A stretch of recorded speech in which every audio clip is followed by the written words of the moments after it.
can say definitively that religions are all bullshit. Welcome to Brainstorm. We have the explicit tag for a reason. This is a base level argument to a higher level morality. I get paid to science? To science as much as one can science. What the hell was my point? Trigger warning. The Brainstorm podcast will criticize your most cherished beliefs. We attack nonsense in all its forms and discuss difficult subjects. If you peddle pseudoscience, supernatural woo, or religious dogma, then this is not your safe place. This is the home of hardcore skepticism.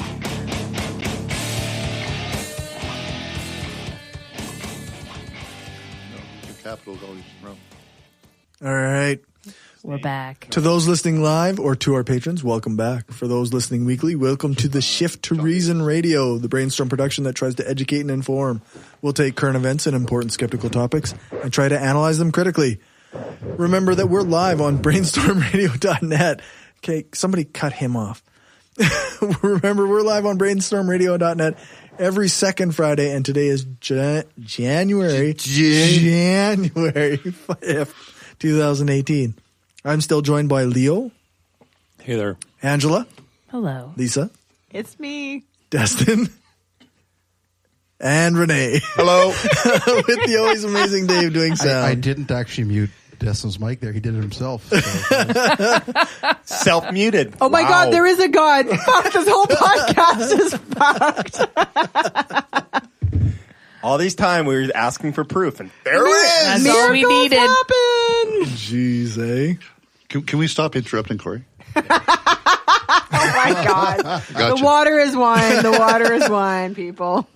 I don't believe you. I'm going to start saying something really that I'm like a story or something, and you're going to start talking, right? Yes, he is. Yep. All right. So we don't have a bumper for general skepticism, but the first couple topics are just that. My story, I found when I came across this in my news feed on Facebook. It has some pretty obvious red flags, like the website is called exposinggovernment.com. And Isn't it exposingsatanicgovernment.com? You mean a false flag, not a red flag. yeah, that's right. It didn't have the word satanic in it, but it was definitely exposinggovernment.com. I know most people know I'm, I guess, not a fan of the government necessarily, but a website that has exposing government, it's like the same thing as having truth in the title of your website. Or natural. Yeah, like these should be red flags. But I took a look at it. It is I guess you could say it's kind of a right-wing conspiracy website. So the article title was "Pedophiles to be Given Child Sex Bots to Prevent Them from Attacking Children." Before I go any further, I should point out that nearly everyone who commented on the post I saw was talking about how disgusting it was and how we should just kill all pedos and discussing this with any opinion that didn't have any nuance or anything to it. So it was very one-sided. Exactly the kind of thing you might expect from a right-wing outrage machine. But I wasn't satisfied, as one might expect. And judging by the website and the title, it seemed a little fishy, so I needed to check it out myself. First, the issues. There were a couple issues with the article. There was a video in it, but the video is from 2014, and the article was written in 2017 or December of 2017. And the video that was in question wasn't anything to do with anything that happened in 2017. It was discussing specifically a Berkeley panel discussion on robot ethics and was using information from a guy named Ron Arkin from Georgia Tech's Mobile Robot Lab, who thought that giving pedophiles a child sex robots was an idea worth exploring. That was all he said in 2014. It wasn't much to it. But this article was actually written about a guy named Mark Berendt of the ULB University in Belgium, and he was speaking at a sex robots conference in London. And his point is obviously a bit more nuanced than the article was presenting it as. Wait, they actually have a sex robot They do. conference? So is it about sex robots or is it attended by sex robots? Porque no es dos. Yeah, I'd say both. Yes, it actually was both. Wow. There were plenty of sex robots there, and there were plenty of people discussing sex robots and ethics Fancy about that, sex eh? robots. Haven't you ever heard of Japan? Yes. Yeah. They have sex robot vending machines. They there. actually, in my little search here, they were going to do it at the university, but they were worried about terrorist threats, so they had to change the venue to a secret location that was revealed after the fact. It's interesting that Toys R terrorism Us. would target a sex robot conference. Right-wing conservative terrorism, I assume. Definitely. You couldn't possibly have an experiment that would be ethical in terms of like measuring the reduction. You know what I mean? Right? Like, Yeah, it would be. It would be a No. tough. It Like, would how do be you do tough. that? Yeah. It would be so subjective. How do you? I guess you could take a look at possible recidivism or situations like that, but yeah, you could track over long term. I mean, that video, I watched that one, and they were talking about the high recidivism rate. So Right. this is a this is a way to possible. Yeah. Yeah. We actually have I can speak from actual practical experience with this matter Please enlighten us. because I've worked in corrections with sex offenders actually. Right. The main initiative that we found more effective than any of this stuff is the idea of having a circle of support. There's actually a group called Circles of Support and Accountability. Okay. And the idea is that when somebody gets let into the community, you have like a volunteer circle of people from the community, and they basically will become that person's like actual community members that they can connect with, right? Like, hey, let's go do shopping together. Hey, let's get together for supper. Like all these kinds of things like that, right? Right. That's right. They integrate them into a meaningful community rather than isolate them, right? Right. So, because isolation can bring out these kind of Exactly. compulsive behaviors, right? Exactly. So the idea that you would have to create meaningful experiences for them, and that's really the best way to curb curb recidivism. Right. And they have tracked this long term, actually, and they have had like tons of success. There was a chapter here. I haven't looked into it for a while, but there was a chapter here in town actually. Interesting. Doing that, and like it's not perfect by any means, Right. And I'm sure there's lots of people who would criticize the approach, and like you say, like let's kill them, lock them up, and I almost think that's a nonpartisan response. To be honest, I think that's like across the board, people just hate pedophiles. Right. Yeah. but Except in Alabama, where they almost elect them senator. well, there you go. But they didn't. But they didn't. They didn't. Yeah. That's true. That's true. So the only point I want to make is that I think the idea of like giving them an avenue to which to act out on it, I don't necessarily think is an effective approach, given what has been effective the other way, right? Right. Yeah. Right. It's like you have to do everything to curb that idea, not let them live it out all the time, right? Why don't we So- try electric shock?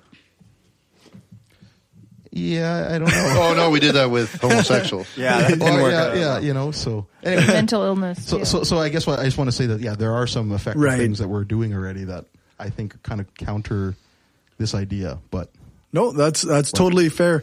I actually approached this from a little bit different. Like I didn't approach this tackling the actual question of child sex robots. I tackled this from the angle of headlines that are maybe a bit misleading or websites that are kind of skewing things the way they want them to. Mm-hmm. But I appreciate your input. okay, cool.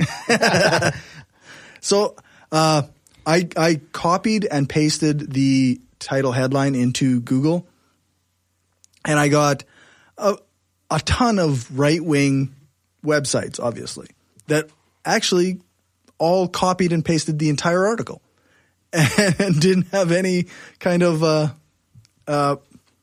any changes to it at all. I found one that from dailystar.co.uk that said, revealed child sex robots could be used to treat pedophiles, paid for by taxpayers. So that Oh, wow. pretty clearly a clickbait headline for conservatives and libertarians.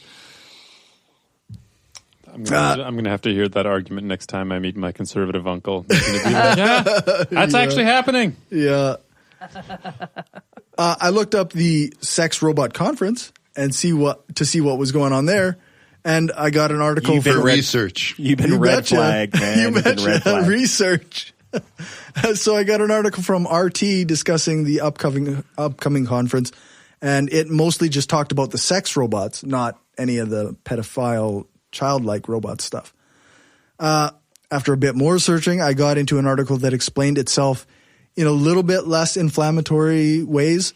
It was from news.com.au, and it was titled "Sex Robots Could Be Used to Treat Pedophiles, Experts Claim."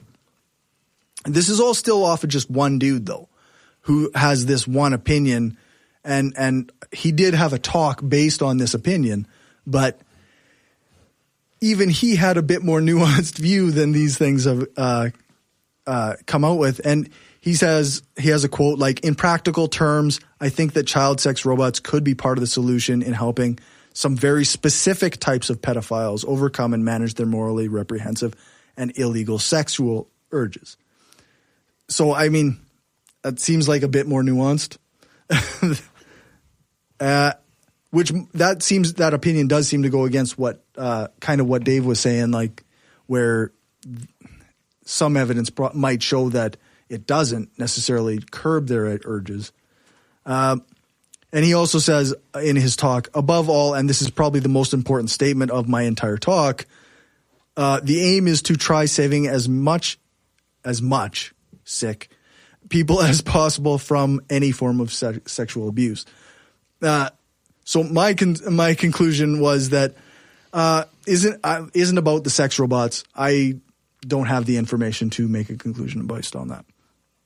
But conservative websites are not a good, reliable source to get information. I guess not. And if the headline outrages you or makes you frustrated or whatever, if you feel like the urge to kill somebody comes out from a headline, then you need a sex robot. Then you probably need a sex robot.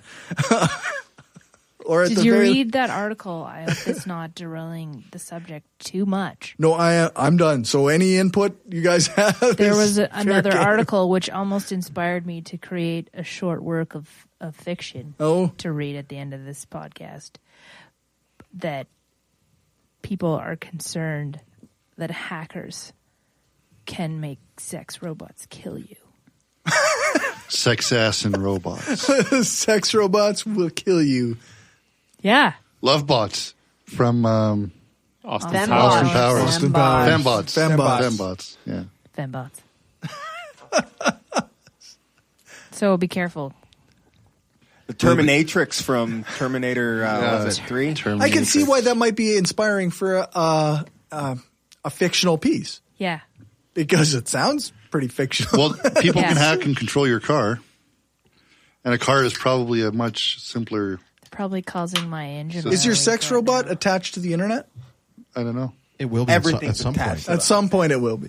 Because you're going to have to download add-ons. Downloadable content. New program. DLC. If you can get it for Fallout 4, you can get it for your sex robot. I mean, if your sex robot needs firmware, make your own jokes. 3D printable parts. Yeah. Oh, jeez. Well, reading that kind of wash with cold water. Great. Now I'm flashing to like Archer. Mild detergent. Mild detergent. No irony. YouTube channels. YouTube channels. Hang to dry. Yeah. What's that called when you play video games and you have a green screen behind you, so you're actually in front of the screen? Twitch. Yeah, Is Twitch casting. Twitch casting. So that's Twitch casting the sex robots. Casting. Yeah. I mean, all I can think of is another conversation I had with someone else where they're talking about VR, where they're already talking about how they might have to start policing like VR programs because people get into the really weird, kinky shit. Interesting. And there's this moral, ethical idea of if you start living out your fantasies, like whether it's sex robots or whether it's in VR, like, I mean, it's still fantasy. You're not actually killing anyone, but what if you're acting out these really twisted fucking ideas? Where does that moral line cross? How is this not a Ferengi holodeck question? You should watch the Battlestar Galactica prequel. What is it? Caprica? Caprica. Oh, okay. Or Westworld. Yeah, there's a whole thing about that. Westworld's a good one. Or remember those Or D&D Deep kids that Space were going to go Nine. kill everybody because they played D&D? Yes, I remember this that. is exactly how that That's- shit's the same shit. Yes. Yeah, I was just about to bring that up, but even with normal video games like that, I feel like this is kind of the VR, just a slight modification. If you have somebody who is deranged, like they can also act it out on Call of Duty or whatever. Deranged the fuck you is have. deranged kind of a thing. Yeah. Although I don't like the word deranged. But The only difference is if the VR is good enough, they can get a lot of practice before they go on a shooting spree. It's the bleeding effect from Assassin's Creed. Well, military does use video games. They do. For sure. Right. They do. So Training for training simulators and and for whatnot. desensitization. Yeah. More for desensitization. That's interesting. Does the sex robot desensitize you as well? So here's speaking of the military. Yep. Sorry, I had to bring it back. Sensational. That was good. That was well done. Speaking of sensational. No, military. Military. You're still stuck on the sex robots. Yeah, of course. Well, there's military sex robots? That's the next If you're step. stuck on it, you didn't clean it well enough. To distract the enemy, send them out ahead of the actual I want soldiers. a Thor It's sex robot. G.I. Jane V3.164B Alpha. That's too long. Yeah. That's what she It's said. got to be shorter. To be honest, she's never said that. And honestly, Yes, she has. But not to me. now with half the population being women, and let's face it, we're always good. We're always happy. Aren't most of the sex robots going to be for women? I want Wouldn't you a think? Thor robot. I want one. Gigolo Joe. Gigolo Joe. From AI? AI. Yeah. I say yes. Yes. Who wouldn't want a Jude Law sex robot? No, Not me. Not Jude Law. Come on. Okay, so I guess that's out. Tough crowd. Maybe Jason Momoa. You don't know what straight women want. Archie Bunker. Some people like Jude Law. I'm sure they do. Not me and Angela. I don't know. For the first time in a long time, I think I was intrigued by him when I watched The Young Pope on HBO. Yeah, he's good. He's That real was good. that was interesting. He's a pretty underrated actor. Jason Momoa? Oh, he's good. No, we're talking about Jude Law. Oh. Jason Momoa is just pure bubblegum. Jason Momoa is just exactly what you expect. I don't know. He who was that is. actually really good in that. Khal Drogo. No, Frontier. Frontier. Oh He yeah. is yeah. amazing in Good shit. Frontier. Is that right? I haven't Yeah. watched it yet. Haven't seen it. Like it's dirty and gritty, and it's like it makes you really sad for being a Canadian. Makes you feel guilty because it's all about the fur trade and all the shit that happened back then. It's I really guess I pretty should brutal. watch it. Yeah, it's fucking good. Pretty well made, I would say. Yeah. Good. Bit of a transition. Sex robots, the Canadian guilt. Yeah. That's how we roll. Wow. That's how we Wow, roll. the Bible Belt, That right? would be part of the downloadable content Yeah. of the sex That's robot. a You connection. go into Manitoba, there's some places where you have to have guilt for having any sex. Steinbeck area. Morden, Winkler. My ancestor. That's my ancestral home. The triangle. But damn, the food is good. Oh, it is. Can't have a beer, but you can have lots of potatoes and cabbage rolls. And Pierogies Gravy. and farmer sausage.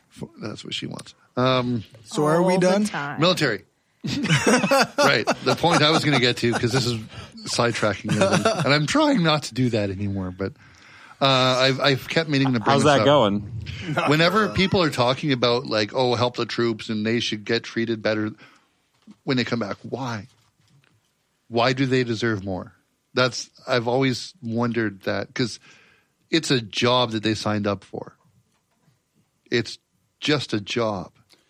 Just right? the same way What- anybody works with any job deserves mental health treatment. Yes. No matter if That's you work. not- yes. No matter if you work in the No, oil I'm talking about lifetime Or fucking. as a secretary. If you do I think he 4 gets years, shot at less as a secretary. a lot of them are fighting to get like lifetime. What's it called when you retire? pensions. Lifetime pension after working in the military for 4 or 5 years. Okay, so I have a friend who's in the military, and he kind of thinks along your lines, actually. He says, my job is dangerous, but it's not any more dangerous than a lot of people working on an oil rig. Firefighter, people cops. have dangerous jobs. There's people who die on the there's- job all the time. It depends Lots on of what people era you assume live risk. in. I think Yeah, there's something to the idea that we should be taking care of people. Everyone. When they need it. Not vets, people. Right. Because vets are just people that had jobs. So so vets need lifetime pensions if they can't work afterwards. Okay, so the rest of us, after a certain time, need a lifetime pension. Yeah, if you have any other traumatic experience in any other job and you you get to a point where either for mental reasons or for physical reasons you can't work, the same thing should apply. You should get the same treatment, and that's And so I wouldn't argue that vets shouldn't. I would say that everybody should. What about would it just apply to people who had some sort of trauma due to their job, or if you were dealing with any sort of trauma? I think the same thing with let's just say mental health. Just everybody gets it, no matter even if it's for your own reasons. If you've sat in your basement video gaming for a couple of months straight and you come out with some serious mental health issue, Right. Like the thing is just treat. Treat mental health. We should treat mental health generally. Yeah. So that's all I'm saying. It doesn't really matter. Everybody should have it. To a degree, we do have things like that. Like my brother has schizophrenia. He is on lifelong disability. It's not a lot. It's not where a person can live comfortably, really. But it is a thing that our society does for people with mental illness. It's almost impossible to get. Yeah, no, you really have to be clearly unable to work, and it should. The assured income isn't as hard, to be honest. Right, assured income for disabilities that they have here in our province, like that's through the income assistance program. Like there is a lot of there are hoops to jump through, but I adjudicated that or not adjudicated, but interviewed those things, and you would see some people get through who had very little going on, and I mean rightfully so. I don't think they shouldn't get it, but it was surprisingly easy. But that's not federal. That's provincial, right? So, thank you, Angela. All right, so we still got another general skepticism. So Gumby, what do you got? I came across this article. I don't know how long ago, but we're not covering all of it, right? No, because there's 16 different parts to it. It was off a website called fashionbeans.com. I have no idea how I found it. But it's Fashion beans? Fashion beans. He's Googling what's new and trendy. I don't want to know what you were Googling with those kind of words. It's well-intentioned acts that don't actually make anything better. And I've been guilty of a couple of these. There's one of these I actually don't agree with, but we all want to be better people and help the planet. There are several things we do with good intentions that actually end up being bad for the environment. One of them is using recyclable grocery bags, thinking it benefits the environment. That's one of my favorite ones, and I've always fought against this one. It'll eventually happen where having those reusable bags is better than using disposables, but you have to use it about 300 times before it makes a difference. Because of the amount of manufacturing. The process and energy that goes into making the bags. So you're telling me that if I buy those bags and I stick them in my closet and never use them again, I didn't help the environment. Right. Okay. What? But we use ours all the time. But I would assume it also matters if the bag is made of plastic or not, right? If it's made of plastic, it's not going to biodegrade. But if it's a canvas bag. But also, what about all the other bags? Paper bags are 100%. That look disgusting when you throw them out. Paper bags are 100% biodegradable. Why don't you just bring paper bags to the grocery store? They look bad. That's what they recommend. In Victoria, you could get paper bags. You can get paper still. They want plastic or paper. Good old question: paper or plastic? Yeah. I was like, oh, I prefer to have my groceries tear out of the bottom and all onto my driveway. So paper, please. Yes, that's right. Unless you're at a well Foods and it doesn't matter, your food is going to biodegrade before you leave the store. That's right. Volunteering to clean birds after oil spills. People are fucking assholes. I hate those people. Some people say that volunteers can do more harm than good. After the Gulf spill, thousands of inexperienced people rushed to go clean birds that were affected. They didn't realize that with the large crowds, the birds would often retreat further away and therefore abandon their nests and eggs and chicks, all of which were trampled by volunteers. Even with expert cleaners, the birds that survived and were released were possibly released into wrong habitats. About 90% of birds that get rescued end up dying anyway. That's sad. I would actually say that eventually 100% of the birds. Eventually. as a direct result. No, mic drop. Yeah. Show over. Yeah. You win. I totally would have said You won that that. episode. That was one of the better comebacks. That was it. That was it. I get them every now and then. That's and you get them. That's good. That's good. And his don't get edited out. because they're not racist. Jesus, Catty Christ. The good ones get to stay in. Yeah. Using biofuel to leave smaller gasoline-enriched footprints on our environment. Actually, if you use biofuels, it's worse for the environment. Right, yeah. Biofuels, the production cost is ridiculous. Yeah. There's only two more that I really wanted to touch on. Are we going to cover more of these in future episodes? Yeah, or? we can. We can go more in depth, too. I just This wanted could to be a touch on a couple. segment. Sure. Make a bumper for it. Warm, fuzzy bullshit. Don't even bother. Don't even fucking bother. Here's one. Don't even fucking bother. Yes. That's it. That's your bumper. Becky. It's got to be a Becky. It's got to be Oh a my Becky. God. Becky, look at her grocery bags. They were so saggy. You may take that They for are your bumper so if you like. paper. I give you permission. My royalties are low. Perfect. I get paid in chocolate. Buying all natural, healthy bamboo clothing to save the environment is terrible. That doesn't sound comfortable. The process, Rayon. Bamboo the yarn's process really completely negates the idea.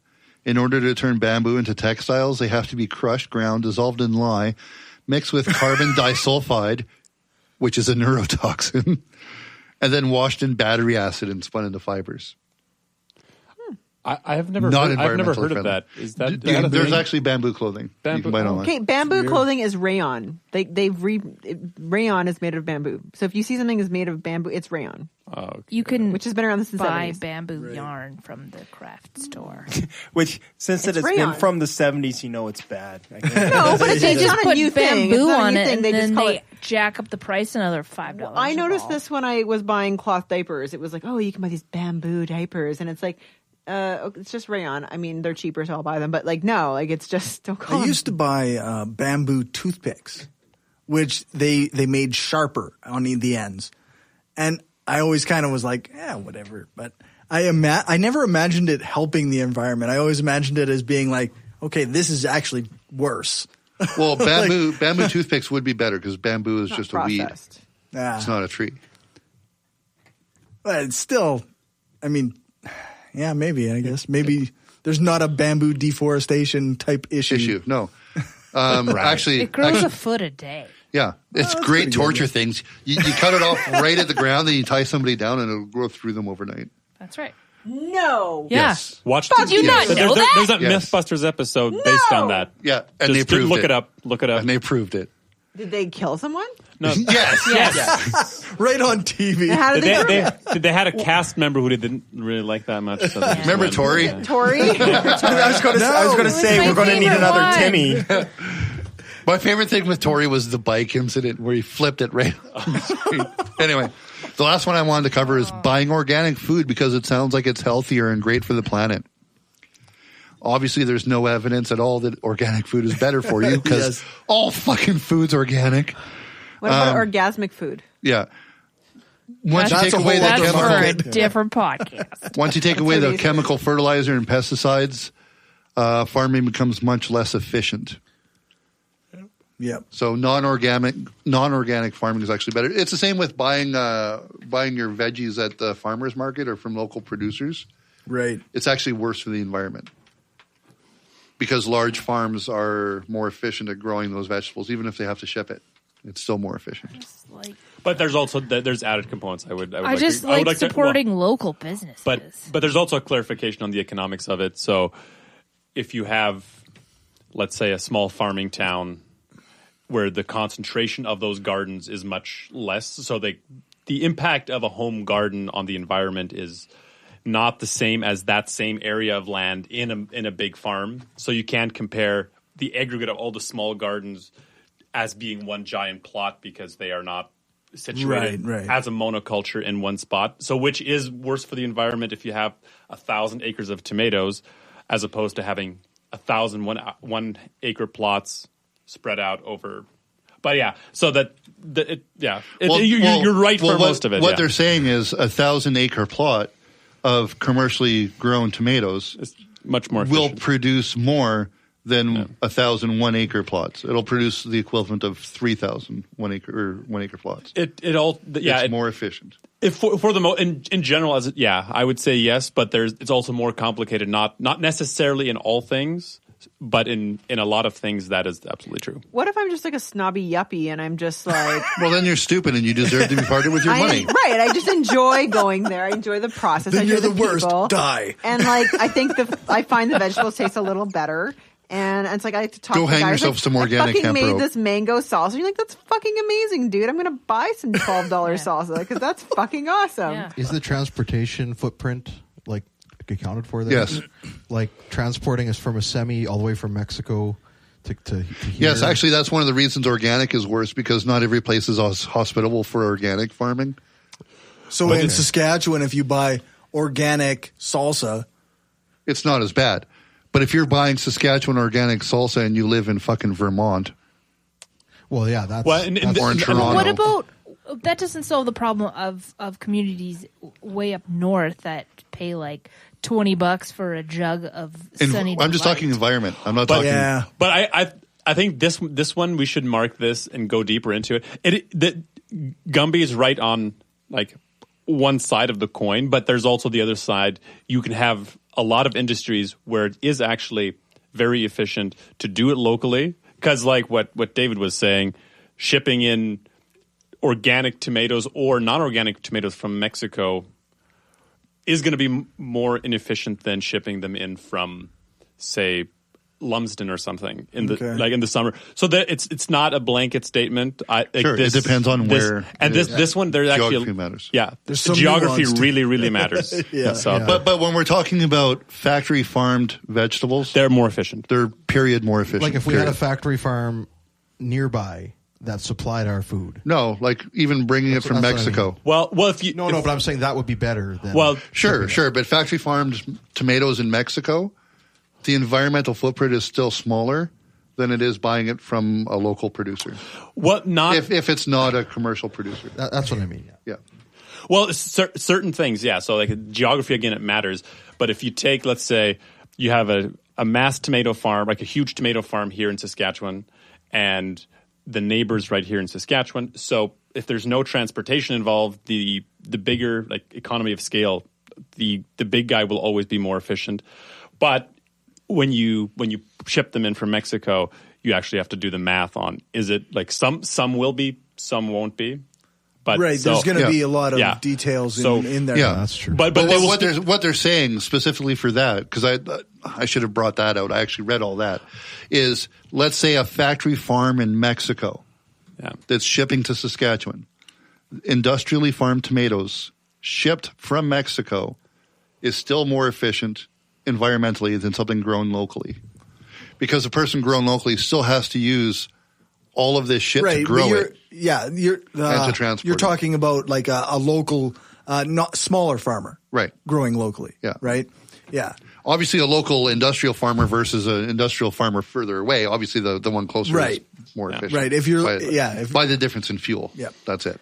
Yeah, it's interesting because I think Adam Ruins Everything did an episode kind of on this, and it's interesting to just observe the interconnectedness of all the different industries and all, like, what did they say? The zipper on the driver of on the uniform of the driver of the truck can make an impact that we're not calculating into everything. And it's tough to really figure out the actual full impact of all the things that we do from one end to the other.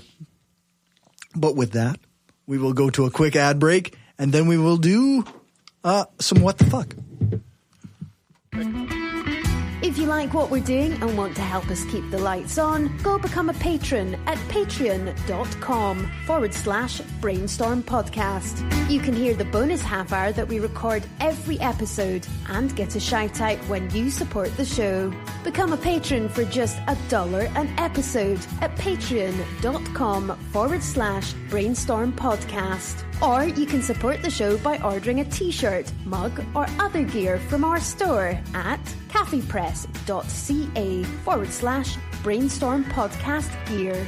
If you can't afford to become a patron or buy gear, then why not give us a rating or write a review on iTunes or Stitcher? Every rating makes it easier for people to find us. Thanks for your support. The Hardcore Skeptic Examines is a bi-monthly documentary-style podcast that includes interviews, research, and commentary from your host, Cory Johnston. That's me. As the host of the Brainstorm podcast, I've spent the last 3+ years trying to spread critical thinking and skepticism while having fun. This project is intended to look at some of those same topics covered by Brainstorm, but a bit deeper. With the long intervals between episodes and the long format, I'm hoping to provide good information that educates as well as entertains. Check out my Patreon for more details at www.patreon.com/hardcoreskeptic or follow my Twitter @hardcoreskeptic. Are you done getting your brain stormed? We here at Packard Pokesat, we poke at beliefs, religion, news, and oddities from across the web. Join us, along with occasional guest hosts from people in the secular atheist movement, where we poke at all this and more Friday nights at vaughnlive.tv/Packard Pokesat. Okay, Connie, are we done with this promo? Well, how are they supposed to find us, Packard? Oh, shit. I forgot about that. You know, I know. They can find us using a compass. No, that won't work. Well, you know, they can find us at Packard Pokesat at WordPress.com. Where can they find us?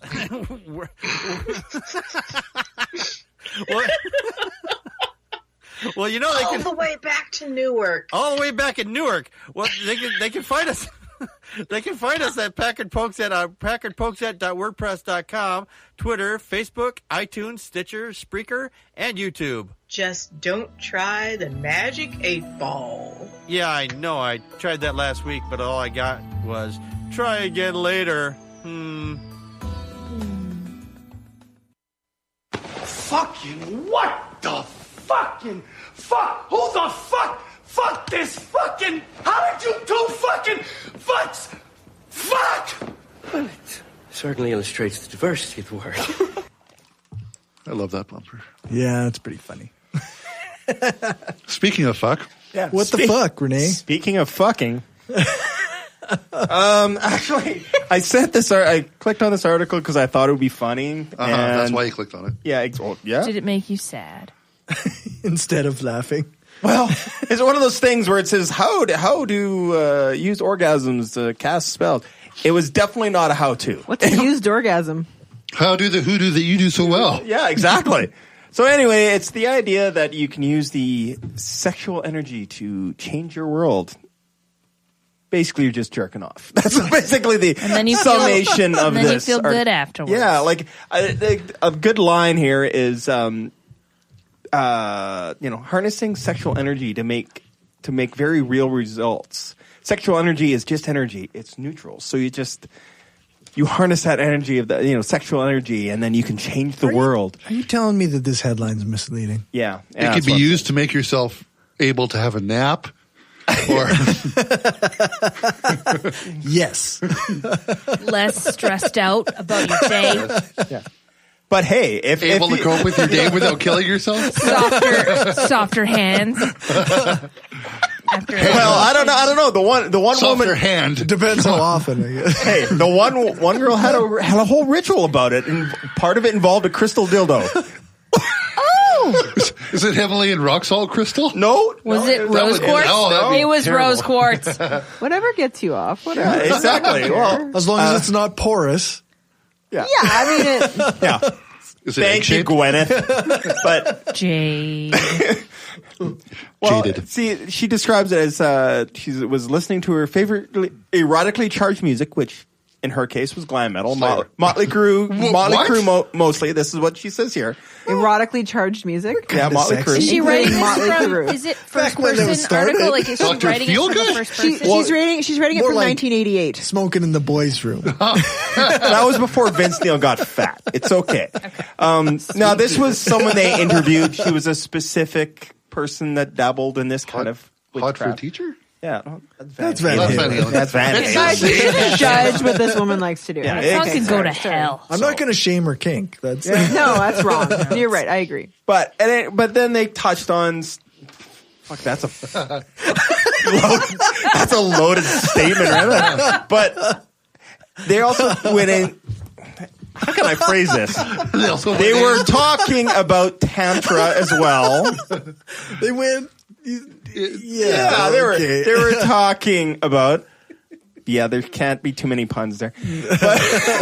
But you know, there is a long history of sexual magic, but in reality, once again, you're just jerking off. That's all it is. So, you know, to use a Robin Williams joke, you know, you're having sex, you feel like a god, then you have an orgasm, and you look like goddamn Goofy. Then comes the shame. I don't remember Robin Williams ever saying that. No, that's other people. No, that was Robin Williams. Was it? Yeah, 1986, live at the Met. Hey, boy, you look mighty cute in them jeans. I love that show. No. You're thinking, that's Eddie Murphy, man. No. Yes. Wasn't that Robin Williams live at the Met? They both have something similar to that. Yeah. Anyway, well, Robin Williams doesn't do a thing about Mr. T. Anyway, there's a long history of sex magic. Some of it gets really, really fucking deviant, like Aleister Crowley. So nobody's actually casting spells. No, they think they are, but they're not actually doing it. It sounds like they're using sex as an ingredient. Yeah. And they're, you know, wing of a bat and, you know, some. Well, it's more along the lines of. And mixing an orgasm. Also have an orgasm. Well, think of it along the lines of. Holds it all together. You were talking at supper about meditation. This is kind of how they meditate. That sounds like nothing like meditation. Anyway. Well, they kind of use it as thinking positive thoughts, I guess. That's not what meditation is. Yeah. All I'm thinking Good is this. vibes only. Babe. Oh, he cut out.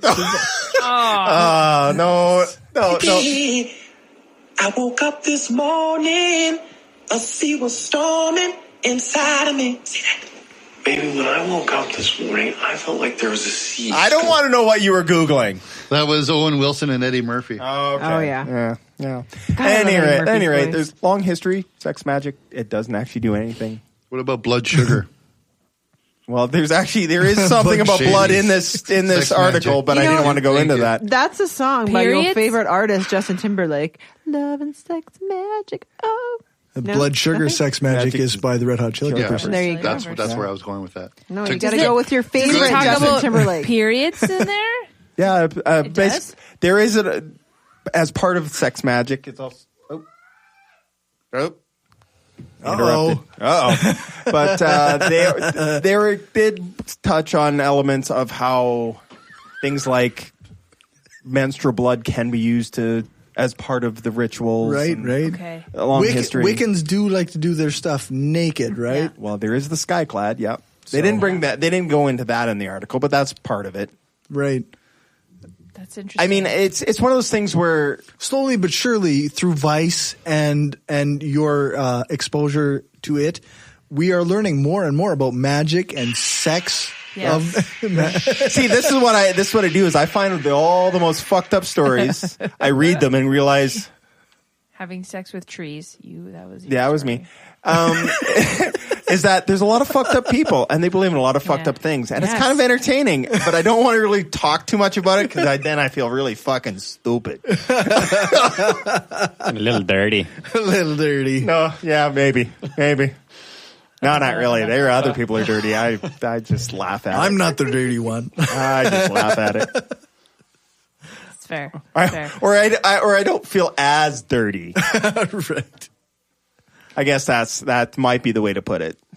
We each have our own. But they did touch on, if you really want to look into really weird shit, you go into Aleister Crowley. Okay. I did some. There was a podcast I was listening to that went into some detail about his thing. Well, he really pushed the idea of this sex magic. Thing, eh? Yeah, because if it was deviant, this man was into it. He was commonly referred to as the Great Beast 666. Okay. He did all the drugs and had all the kinky sex and did all kinds of weird shit. Yep. All right. And then died poor, hooked on heroin. That happens. Yeah. Hedonism is expensive. Yeah. It doesn't usually end well. It doesn't usually end well. No, not usually. It feels okay while you're doing it. That's the goal, right? I would argue that, Hugh Hefner was the only one that managed to have a not bad ending. A happy ending? Hey, I think we speaking were of happy avoiding that, endings, Dave. I got to tell you this story. It's not a total diversion, but I was driving north on one of the city streets in our fair city, and tucked away just a little bit behind the rest of the buildings, there was a place called Come and Go Massage.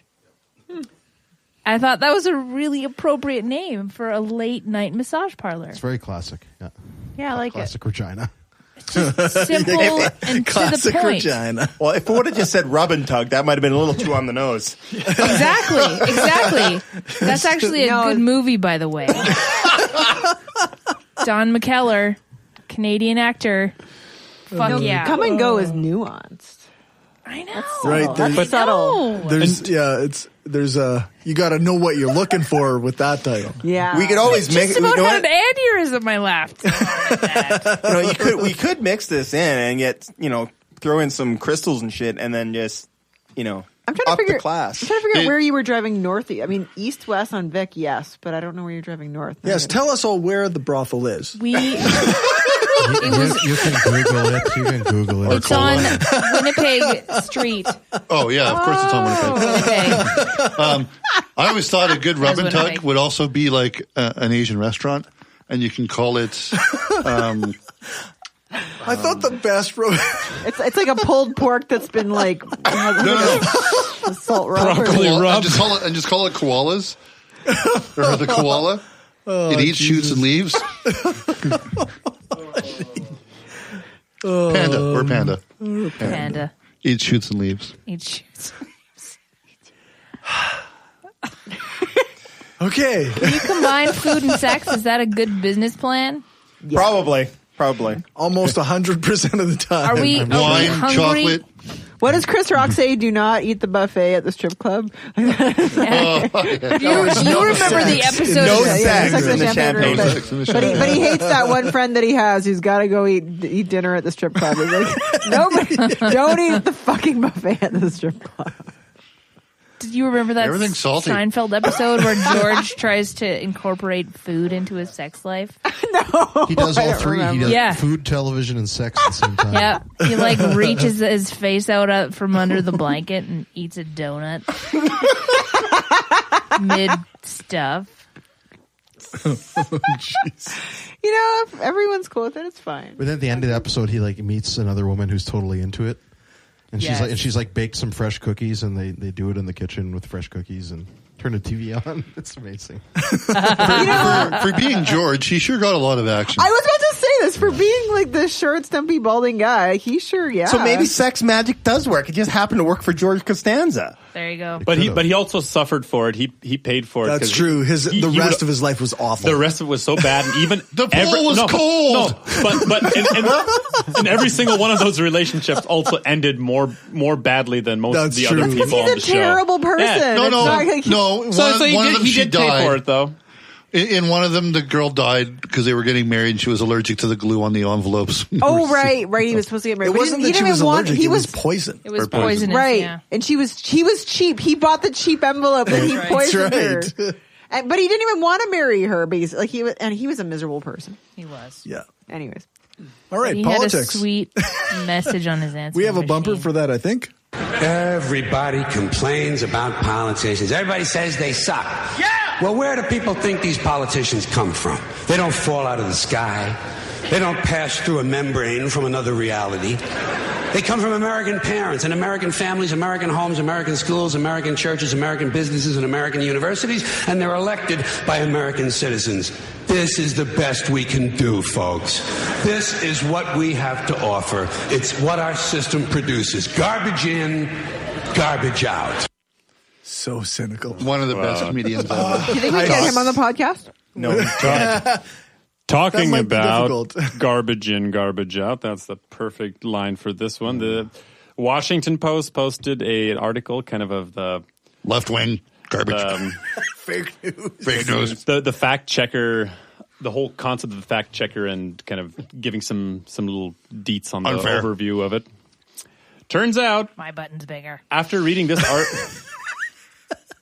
After reading this article. After reading the... Oh, you meant like a... Okay. Yeah, sorry. after reading this one. I thought you were saying something else for a second there. Yeah, me too. Honestly, I was like, whoa, TMI. Don't need to know about buttons. So after reading this article, I actually got a little bit of hope in humanity. Turns out that fact-checking was up quite a bit. I don't know if anybody else read it, but apparently the 2016 election from the 2012... the usage of fact-checking devices was up 500%, so like 5 times the amount, which, I mean... yeah. Is that what 500% means? Which makes sense. And it made no difference. It made no difference, but it means that people are still checking. And then just from last year till now, it went up another 20%. So people are actually checking shit online, which is a good thing. That's good. But so they'd had a little overview of some of the more notable things that people checked. So they looked up kind of throughout the data which sites people visited, which stories people visited. So they compiled a little list. I'm just going to quickly read them and then we can comment on. Happy to list. Yeah. So the number one was that Trump claimed that Obamacare was very, very similar to his plan. That he didn't. The new reform didn't actually change anything. Then there was the Trump's sexual misconduct charges. Okay. That was another one of the top searched ones. The Obama wiretapped the White House. Lots of people were concerned about that. And I thought he tapped Trump Tower. Trump Tower. Oh, Trump! Yeah, that was Trump Tower. Yeah, that was not the White House, but Trump Tower. White House is always tapped. That's right. Yeah, CIA, motherfucker. Yeah. And then Ted Cruz claiming that, and this, I don't know why this made it into 2017. I guess he must have made the claim this year, but that's the Hurricane Sandy from 2015 or what it was. Never happened. That most of the money that was budgeted towards relief was actually used for other shit. which is also false. I think he was 2/3 of it was actually used for something else, was his claim, and that was something to make Obama look bad. Of course. And that one got 3 Pinocchios, which is I think it's out of 5. Wow. And then there's another claim that Trump, by bankrupting one of his golf courses, increased Puerto Rico's debt by $33 million, which is partially true, but they were already in a big fucking debt. And they were already in 33 million. Fucked, it doesn't matter. No, 33 million is pocket change, compared to what their debt actually is. So, but and then the whole Bowling Green thing. I don't know. The Bowling Green. I had successfully forgotten about that shit until I read this. I'm like, for fuck's sakes, why is this in here? But I was like, okay, that deserves to be in there. And then, never forget Bowling Green. And then number 9 on the list was the whole uranium thing with that Hillary Clinton sold the U.S. for some uranium shit. That was a big news thing. And that one was like not definitive, like not. It was not completely false, but also, just misrepresented in a very, very there was big truth way. to it, but there was a whole lot of bullshit. Like, there was so many details missed that. Yeah, that was basically a misrepresentation of all of it, where you couldn't believe any of what was being said because it was all just so. Hillary Clinton was one of 9 on that board. Right. And then, last but not least, the whole voter fraud claims that was on there.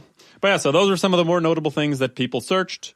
Which aren't notable things. Which it is notable that people search them. Like I personally would like to give a little bit of a shout out to all those to the PolitiFact and Snopes and whatever else. People should use that shit. Yep. You might think you're super smart, but use it. It's actually very, very helpful. If you have doubts about a story, look it up. It's most likely on there. Yep. Sure. It's just that the most searched things are kind of dumb.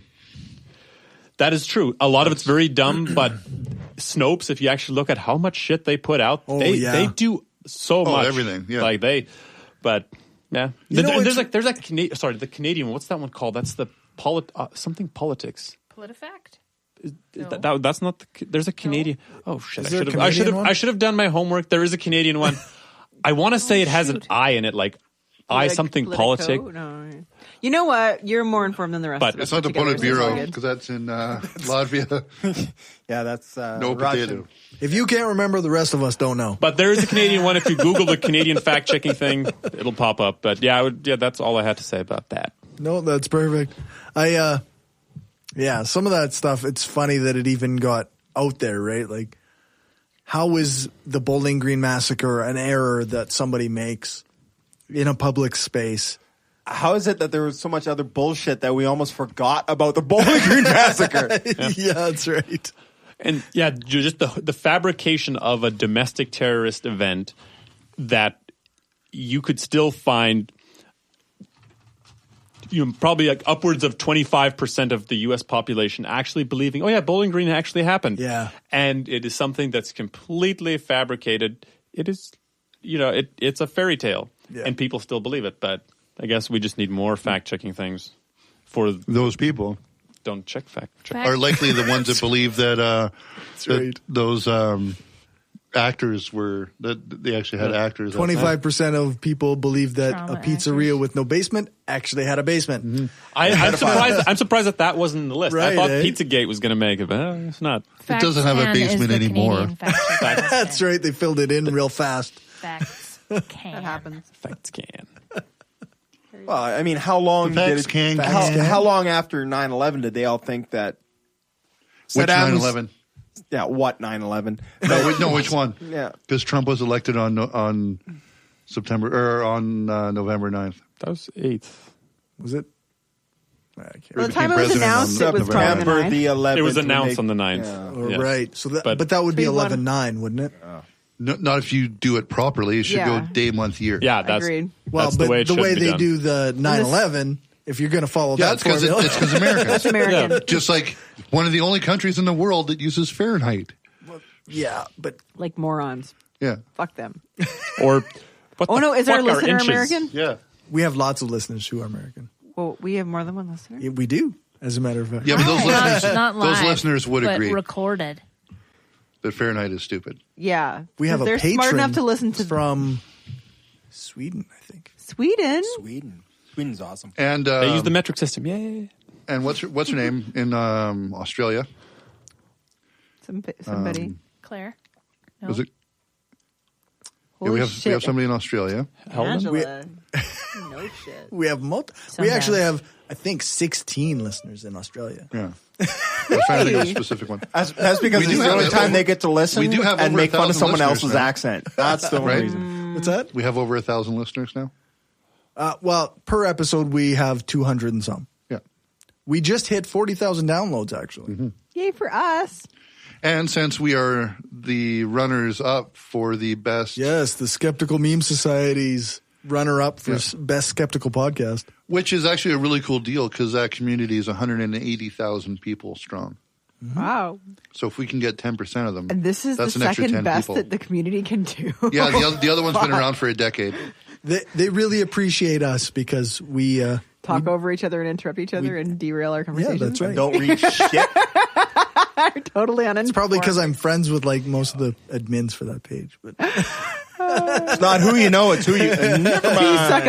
Don't disclose that. No, don't, we're don't, good. on, We're man. good. We do fact checking things, and we're entertaining. We're We're good-ish. fucking entertaining. We That's even right. have a secondary podcast dedicated to fact checking. There we go. You record on something other than a headphone set. It's because our audio's so good. That's why. Thank you, Dave. I say full credit. Thank you. Thank you. We sound professional, even though we're not. Yeah. That's a tagline right there.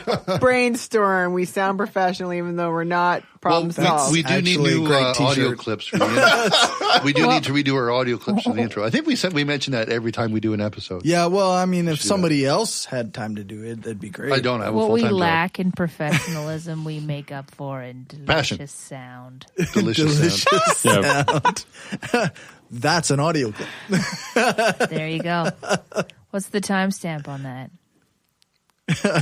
2 hours in. There you go. 2 hours That's in. Exactly. What's the tramp stamp on that? I'm not showing you that. We're only 2 hours in? Oh, wait, no, sorry. 2.5. 2.5.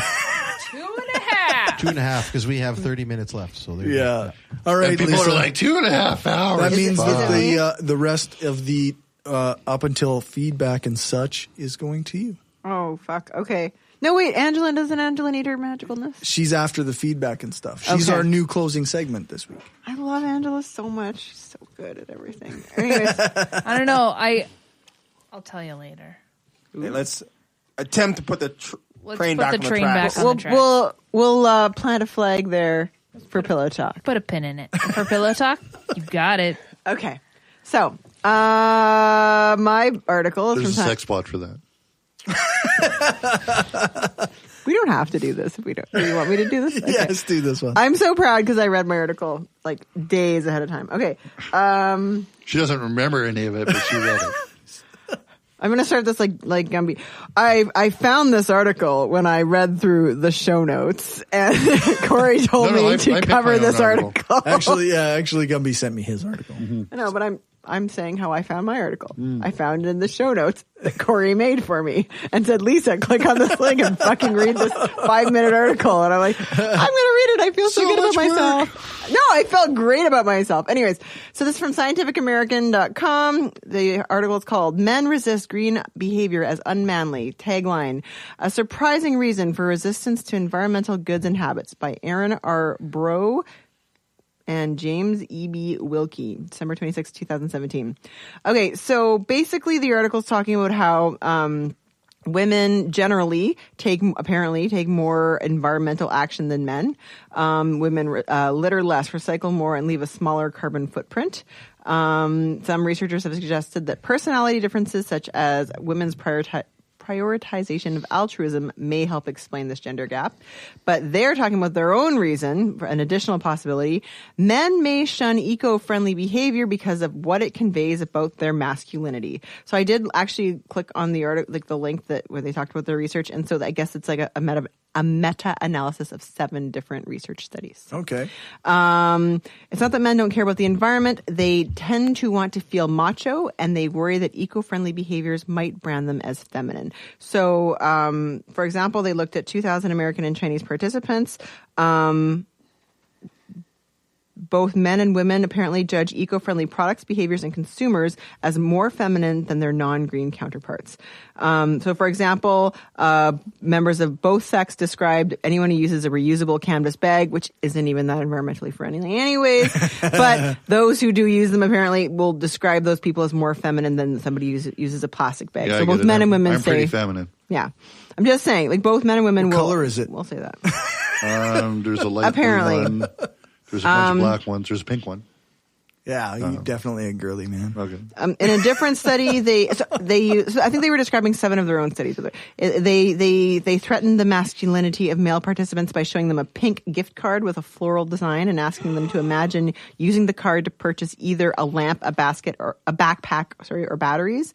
Threatened men were more likely to choose, I don't know how they decided who was threatened. Threatened men were more likely to choose non-green rather than green versions of each item. So like the idea, so they theorize theorize that they are trying to reassert their masculinity through non-environmentally friendly choices. Like, you're going to make me buy a lamp with a frilly card, I'm going to buy something that's not eco-friendly. Does it mention, because the thought of the title makes me think of the guys who roll coal. That's what's going on. They don't mention rolling coal, but I think it's the same sort of idea. Like, fuck the environment, I'm going to fucking... Right. Yeah, I'm a man. I drive a truck that spews gas into the air. Although admittedly, the rolling coal is more like, fuck you, Obama. Right. I need a new tattoo. I'm thinking barbed wire. Yeah. So... Just barbed wire. Just barbed wire. Where I don't care. A couple tribal ones too. Put it on there. Tribal barbed wire. Tribal wire. Barbed. It does seem true that if you're going to do gender crossing gender roles, it seems like it's in our culture it is easier to do it. Like, it's easier for women to do it than for men. Like I don't know. You're a silent gender. Huh? What are you saying? No, never mind. I don't want to give you a chance to talk. Never mind. Don't talk. Don't talk. Like I could wear whatever, like typically masculine clothes. I could wear like whatever. I don't know what would be masculine. I could wear a suit jacket and pants or whatever, and nobody blink an eye. But if Cory wore a dress, it might cause people. Well, it would just be and I mean it's anyways. Yeah. It points that out that it's kind of men are more sensitive to looking feminine in our society than women are, I guess. Because femininity is bad. So then. Yes, being a woman is terrible. It's the worst thing. You know what? If I could get away in the summer with wearing a skirt and open-toed sandals to work, I would. You know why? Because I'd be way more comfy than sweating my balls off in a pair of heavy pants. If it's not a kilt, you can't do it, though. Oh, I'm sure he could pull off a muumuu. If Homer can. Your customers would love that I'm shit. not You'd sure sell if I so should many laugh at that. fucking cars. That's a terribly mean joke. You know what? Nothing sells diamond coats like muumuus. It's true. Okay, so then the article just be a Buddhist monk. Oh yeah, by day. Toga. You can wear a toga. You should do it. Or you could be a Judas priest. Buddhist priest. All right, now you're banned. That wasn't even a pun. That was just terrible. Come on. So then the article takes a little bit of a turn that I don't know. It kind of made me go. You didn't follow necessarily? Well, I'll just read it. So what can pro-environmental marketers do to buffer against the threat posed to men by the green feminine stereotypes? First, eco-friendly marketing messages and materials can be designed to affirm men's masculinity and give them the confidence to overcome their fear of being judged as feminine when engaging in green behavior. For example, in one environmentally friendly turbo extreme edition. That's basically what they're saying. It will give you muscles. So for example, in one experiment, on top of your muscle, men who received feedback affirming their masculinity were more interested in purchasing an eco-friendly version of a cleaning product. Men who feel secure in their manhood are more comfortable going green. Second, green products and organization can be marketed as more men-friendly, more masculine fonts, colors, words, and images. It's like, instead of getting instead of like trying to get Windex people just get over this idea of like a green font more, being you get a third X. It's retarded. Sorry, it just reminded me of this. I haven't listened to this in like 8 years.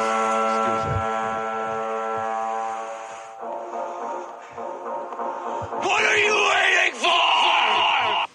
What if everything you ever wanted came in a rocket can? Power Thirst Rocket Edition. So that's what they need to do with environmentally friendly stuff. That's actually basically what they're advocating, and they never made any mention of trying to just get people over the idea that whatever going green is somehow feminine. Like it's anyways. I found their solutions a little bizarre. Right, rather than dealing with the fact that this is some sort of strange masculine idea. Yeah, they market to it. Yeah. They're just like, well, everything's shaped like a gun. Yeah, basically. That's right. Yes. What's that Carl's Jr. commercial where they have like the girl eating a hamburger on a truck on a boat, that's right. like Put on a naked an lady ocean on it. liner, like that. Yeah. Energy. That kind of Put a naked lady on it, and yeah, for real. So there you go. Yes. Save the environment with nudity. I mean, and this is a suggestion by actual people. What if we just educate people so that they know that this shit's better? What? And we just make humanity better. I guess that's what makes me. That doesn't work. Happen. Apparently, it's not that easy. I mean, this is work published in the Journal of Consumer Research. You know, like it's actual. It's interesting, yeah. Researchers actually advocating. I find it bizarre. I mean, I don't disagree. It seems completely logical that the kind of shit that they're describing might actually be part of why a lot of people prefer, like, the whole joke about people driving big trucks have small dicks. Kind of that joke, right, is kind of directly related to that idea. So if men want everyone to think they have a giant penis, shouldn't they all be driving like smart cars? Well, the joke is the other way. Yeah. So no, like, I know, because everyone thinks you have a But- giant truck, you have a small dick. Therefore, smart car, giant penis. Well, Just saying. Yeah, but if you the drive a smart compensation doesn't work that way. Well, I've tried making that joke because I drive a small ass little car, and so I've tried making that joke. I was like, I drive a very small car. It doesn't kind of work. Doesn't work as well if you roll up in your smart car and, hey, baby, what's going on? That doesn't work as well. That's driving in your mid-sized family sedan. But that's the whole thing about the psychology. What's wrong with the sedan? I like my family sedan. It's a good size. It's good size. It works. Buy a Mazda. They're on sale now. I've always guaranteed 9 inches in 3 easy installments. That's one of my favorite jokes. Like back to back? Are they consecutive? Consecutive installments? 15 minutes. No. Over a series of months. That's Every 3 months. Gotta get that energy back. might have to practice some sex magic. This in reminds me between of that. Russell Peters saying he doesn't have a schlong, he has a schlort.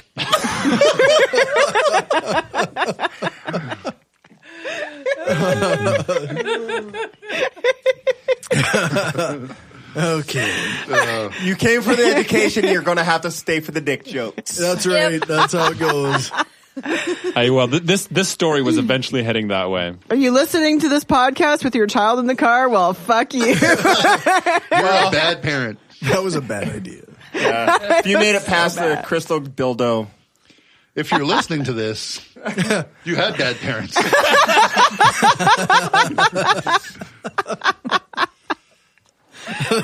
That's also a really good T-shirt.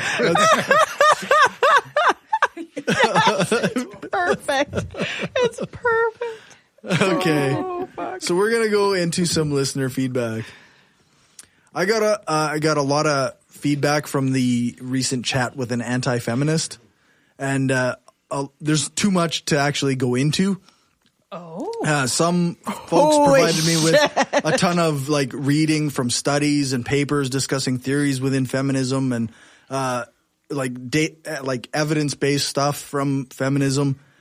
And some folks just wanted to tell me what they thought and how I did as an interviewer or debater or whatever it was. Are you a master debater? No, far from a master debater. A lot of people thought that it went well, but with ideological anti-feminism, it's tough to get through the misinformation in Gish Gallop. So I'm going to read one comment, and it's from the Utah Outcasts on our Patreon page. And he says, "You're awesome." No, gotta say, Cory, you were way too cordial with morally gray. There were a few times you let him get away with non sequitur statements and whataboutism. I know that it's hard to think sometimes when faced by someone who is abjectly the opposite of how you think, but your inner Canadian let him slip with stuff that you should have called him out on the spot for. Take, for instance, his suggesting that you go in perfect blackface a la Rachel Dolezal to get the experience of a person of color. I still really enjoyed the episode, and I give you credit for engaging in people I refuse to give a platform to.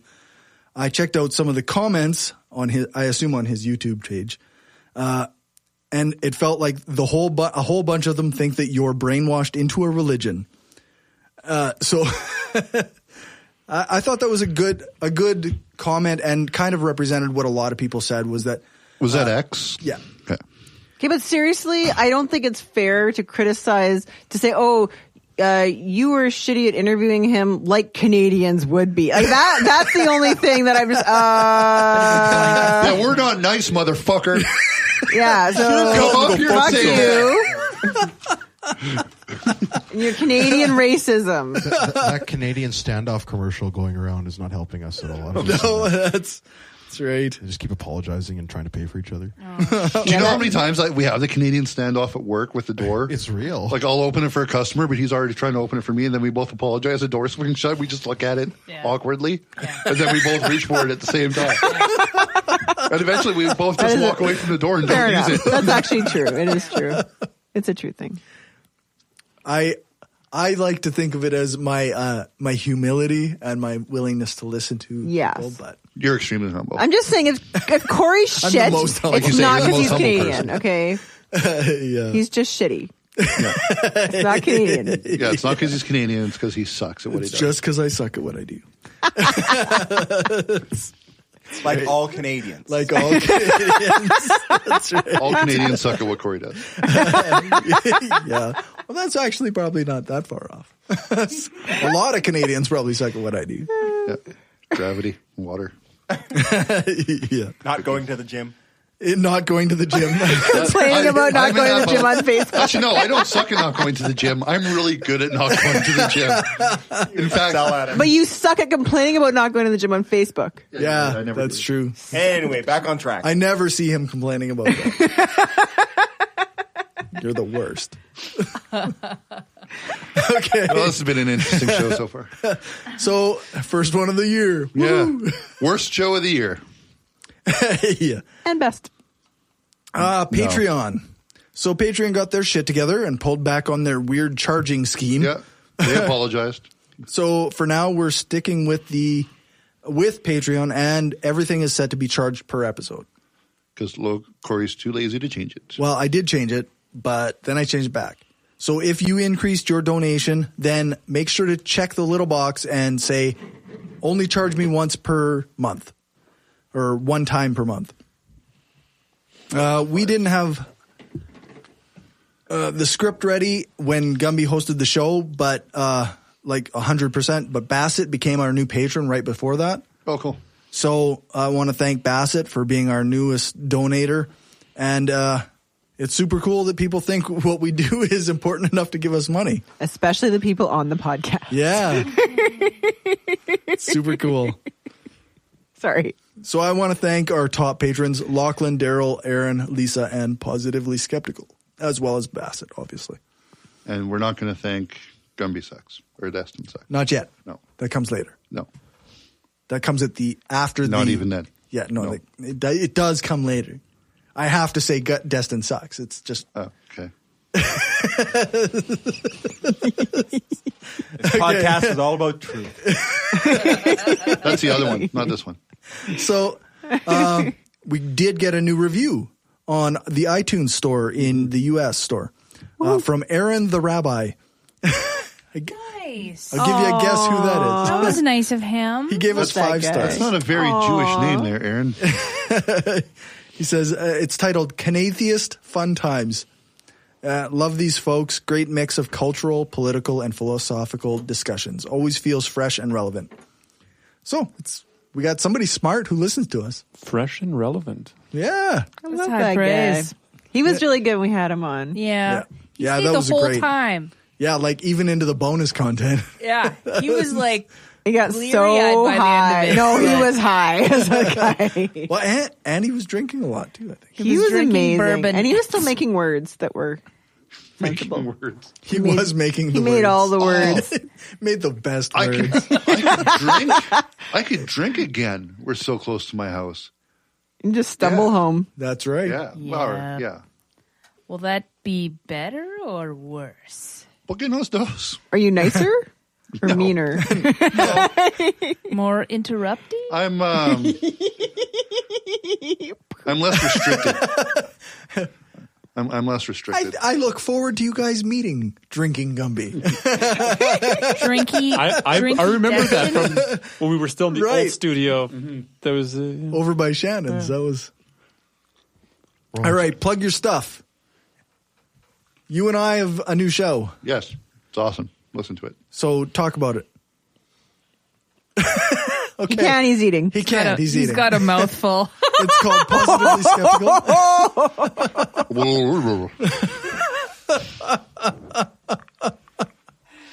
Sorry, that was really bad. It's called Positively Skeptical, and they talk about stuff positively. No, I think it's like that's a pun. It's a show about pets, right? It's Positively Skeptical. It's like pets who are would be atheists. even better. No, that'd be Skeptical terrible. about all the corn gluten in our love dog to have a pet food. that I could talk about. That would be fun. Yeah. You gotta get a dog, dude. You gotta get a dog. I do have 2 kids. I could talk. Dogs I could suck. talk. Get a cat. He wants a dog. You know, actually, fun fact. We have 11 minutes. Is there going to be 11 time minutes. for You have a the big new giant segment? screen you can put that up on. Forget it. Positively Angela's Skeptical. doing some Really good show. appearances, but I'll be on CJTR on Sunday at 7, between 7 and 7:30, talking to some young girls who have a show called Radio Kids. And it's going to be fun. We're talking about That's awesome. parapsychology and things like that, astrology. They're so lucky to get you. It's going to be good. So that'll be out on. It'll be airing Sunday. It'll be airing live Sunday, and then I'm also going to be on the Queen City Improvement Bureau podcast on January the 11th. Queen City Improvement. Does that include a gallon of gas and matches? I don't know. They have it's kind of a funny show. When you're a guest, you get a certificate. Oh, great. Yeah. You got one last time? Yeah, I did. You can listen on cjtr.ca Yeah. if you're not from here. So CJTR is actually really QCIB cool comes out in Yeah. podcast form the following day, I think, or 2 days after it's broadcast on the radio. So Cool. And we also have our GoFundMe still for the conference. Yes. We Give us actually money. got a hell of a donation from Thanks, Richard. Yeah. Richard Lounsbury gave us like $250. Holy shit! So we're at $900 so we're now. at $900. I was starting to get pretty fucking depressed about how our progress, but somebody gave us a lot. Richard gave us a lot of money, so if you want to help us out, we actually can do this. Yeah. Too bad your brothers won't pony up. Huh? He's only got one brother with money now. It's fine. Is it? Yeah. So you can donate to that by going to gofundme.com/shift-2-reason-2018. No, conference-2018. They said the dashes. So many What's dashes. up with the dashes? You got to have the dashes. There's too many dashes. What's up with all these dashes? What is the deal with dashes? We're running out of time. The links are in the show notes. Angela, our closing segment. I chose an excerpt from a book that I really like called Survivor by Chuck Palahniuk about the last surviving member of a death cult. And he's dictating his life story into the recorder of Flight 2039, cruising on autopilot at 39,000 feet somewhere over the Pacific Ocean. And it's dark. And here we go. After just the first 50 flights of stairs, my breath won't stay inside me long enough to do any good. My feet fly out behind me. My heart is jumping against the ribs. It's behind inside my chest. The insides of my mouth and tongue are thick and stuck together with dried up spit. Where I'm at is one of those stair climbing machines the agent has installed. You climb and climb forever and never get off the ground. You're trapped in your hotel room. It's the mystical sweat lodge experience of our time, the only sort of Indian vision quest we can schedule into our daily planner. Our stairmaster to heaven. Around the 60th floor, sweat is stretching my shirt down to my knees. The lining of my lungs feels the way a ladder looks in nylon stockings, stretched, snagged, a tear in my lungs, a rupture. The way a tire looks before a blowout. That's how my lungs feel. The way it smells when your electric heater or hairdryer burns off a layer of dust. That's how hot my ears feel. Why I'm doing this is because the agent says there's 30 pounds too much of me for him to make famous. If your body is a temple, you can pile up too much deferred maintenance. If your body is a temple, mine was a real fixer-upper. Somehow I should have seen this coming. The same way every generation reinvents Christ, the agent's giving me the same makeover. The agent says nobody is going to worship anybody with my roll of flab around his middle. These days, people aren't going to fill stadiums to get preached at by somebody who isn't beautiful. This is why I'm going nowhere at the rate of 700 calories an hour. Around the 80th floor, my bladder feels nested between the top of my legs when you pull plastic wrap off something in the microwave and the steam sunburns your fingers in an instant. My breath is that hot. You're going up and up and up and not getting anywhere. It's the illusion of progress, what you want to think is your salvation. What people forget is a journey to nowhere starts with a single step, too. It's not as if the great coyote spirit comes to you, but around the 81st floor, these random thoughts from out of the ozone just catch in your head. Silly things the agent told you, now they add up. The way you feel when you're scrubbing with pure ammonia fumes, and right then, while you're scrubbing chicken skin off the barbecue grill, every stupid thing in the world, decaffeinated coffee, alcohol-free beer, Stairmasters, makes perfect sense. Not because you're any smarter, but because the smart part of your brain's on vacation. It's that kind of faux wisdom, that kind of Chinese food enlightenment where you know that 10 minutes after your head clears, you'll forget it all. Those clear plastic bags you get a single serving of honey roasted peanuts in on a plane instead of a real meal. That's how small my lungs feel. After 85 floors, the air feels that thin. Your arms pumping, your feet jammed down on every next step. At this point, your every thought is so profound. The way bubbles form in a pan of water before it comes to a boil, these new insights just appear. Around the 90th floor, every thought is an epiphany. Paradigms are dissolving right and left. Everything ordinary turns into a powerful metaphor. The deeper meaning of everything is right there in your face. And it's all so significant. It's all so deep, so real. Everything the agent's been telling me makes perfect sense. For instance, if Jesus Christ had died in prison with no one watching and with no one there to mourn or torture him, would we be saved? With all due respect. According to the agent, the biggest factor that makes you a saint is the amount of press coverage you get. Around the 100th floor, it all becomes clear. The whole universe, and this isn't just the endorphins talking, any higher than the 100th floor, and you enter a mystical state.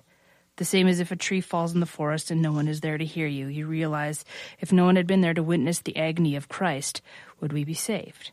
The key to salvation is how much attention you get, how high a profile you get, your audience share, your exposure, your name recognition, your press following, the buzz. Around the 100th floor, the sweat is parting your hair, all over. The boring mechanics of how your body works are all too clear. Your lungs are sucking air to put in your blood. Your heart pumps blood to your muscles. Your hamstrings pull themselves short, cramping to pull your legs up behind you. Your quadriceps cramp to put your knees out in front of you. The blood delivers air and food to burn inside the mito whatever in the middle of your every muscle cell. The skeleton is just a way to keep your tissue off the floor. Your sweat is just a way to keep you cool. The revelations come at you from every direction.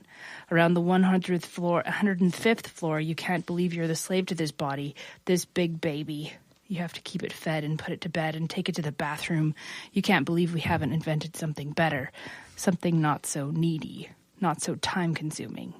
You realize that people take drugs because it's the only real personal adventure left to them in their time-constrained law and order property-lined world.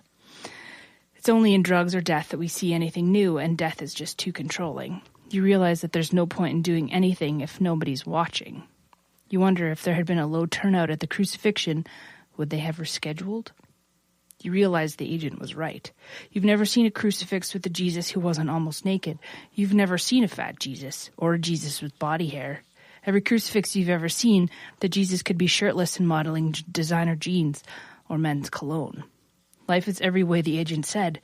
You realize that if no one's watching, you might as well stay home, play with yourself, watch broadcast television. It's around the 110th floor that you realize that if you're not on videotape, or better yet, live on satellite hookup in front of the whole world watching, you don't exist. You're that tree falling in the forest that nobody gives a rat's ass about. It doesn't matter if you do anything. If nobody notices, your life will add up to a big zero, nada, cipher. Fake or not, it's these kinds of big truths that swarm up inside you. You realize that our mistrust of the future makes it hard to give up the past. We can't give up our concept of who we were, all those adults playing archaeologists at yard sales, looking for the childhood artifacts, board games, Candyland, Twister. They're terrified. Trash becomes holy relics. Mystery date, hula hoops, our way of getting nostalgic for what we just threw in the trash. It's all because we're afraid to evolve, grow, change, lose weight, reinvent ourselves, adapt. That's what the agent says to me on the Stairmaster. He's yelling at me, adapt! Everything's accelerated except me and my sweaty body with its bowel movements and body hair, my moles and yellow toenails. And then I realize I'm stuck with my body, and it's already falling apart. My backbone feels hammered out of hot iron. My arms swing thin and wet on each side of me. Since change is constant, you wonder if people crave death because it's the only way they can get anything really finished. The agent's yelling that no matter how great you look, your body is just something you wear to accept your Academy Award. Your hand is just so you can hold your Nobel Prize. Your lips are only there for you to air kiss a talk show host. And you might as well look great. It's around the 120th floor you have to laugh. You're going to lose it anyway. Your body. You're already losing it. It's time you bet everything. This is why when the agent comes to you with anabolic steroids, you say yes. You say yes to the back-to-back tanning sessions. Electrolysis? Yes. Teeth capping? Yes. Dermabrasion? Yes. Chemical peels? According to the agent, the secret to getting famous is you just keep saying yes.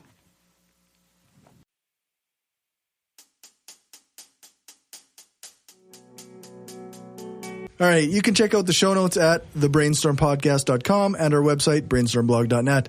Thanks to our financial supporters, Bassett, Will, Aaron, Daryl, Destin Sucks, Lachlan, Lisa, Magnus, Michael, Nathan, Positively Skeptical, Rob, Stephanie, and the Utah Outcasts.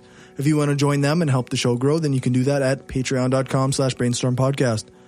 You can join us every second week when we broadcast live on brainstormradio.net. Our next show is on January 19th. And our guest will be Baba Brinkman, the rapper who spread science and critical thinking through his music. Thanks to Keith for joining us. And you can find more about his show at facebook.com/notanotheratheistpodcast or their website, notanotheratheistpodcast.wordpress.com. I'll put links in the show notes at thebrainstormpodcast.com, and the notes on brainstormblog.net are still a work in progress. Yeah. Anybody who wants to help is willing to, we are accepting applications for helpers. Thanks. Thanks to Dave for our intro music. Thanks to Alex Capper Murdoch for our outro music, or for doing the voiceover for the intro and some of our ads. And thanks to Jason Camo for our outro music. You can find his stuff over at loststateofmind.com. All music played is either with permission or under the SOCAN license to play. For more information on SOCAN, you can check out the music license info page on our website, brainstormblog.net. Remember to give us a rating, a thumbs up, or a fave on your podcatcher of choice. Join our Facebook group, like our page, follow us on Twitter, share the show, and spread the word. Thanks for listening, and remember, the truth matters.